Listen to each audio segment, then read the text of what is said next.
தேவனாகிய இயேசு என்கிற தெய்வம்.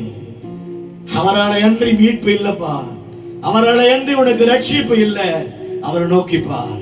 வானத்தின் கீழங்கு மனுஷனுக்குள்ளேயும் இயேசுவின் நாமமே அல்லாமல் வேற ஒருத்தருடைய நாமமும் இல்லை.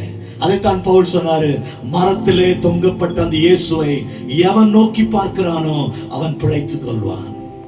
நீ பிழைக்க உனக்கு ஒரு வழி சொல்லுகிறேன், உன் முகம் பிரகாசிக்க ஒரு வழி சொல்லுகிறேன். நாங்கள் பிரசங்கிக்கிற எங்கள் இயேசுவை நோக்கி பாருங்கள். திருமணமாகி குழந்தை இல்லையா? இயேசுவை நோக்கி பாருங்க.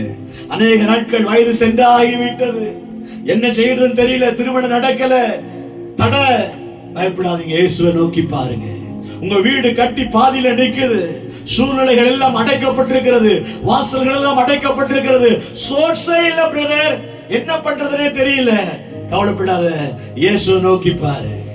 டாக்டர் சொல்லிட்டாங்க எங்களால முடியாது, அவ்வளவுதான் முடிஞ்சது. இல்ல இல்ல, டாக்டரை விட ஒரு பெரியவர் ஒருவர் இருக்கிறாரு. அவரை நோக்கி பார். உன் வியாதி சாபங்களிலிருந்து உன்னை விடுவித்து உன்னை ரட்சிக்க அவராலே ஆகும். சங்கீதம் 34:5 வாசித்தோம். அவர்கள் அவரை நோக்கி பார்த்து பிரகாசம் அடைந்தார்கள்.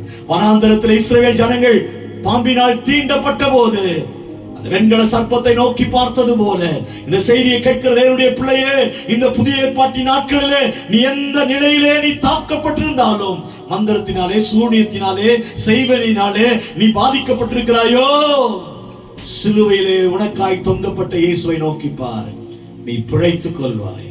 மூன்றாவது ஒரு விஷயத்தை சொல்லி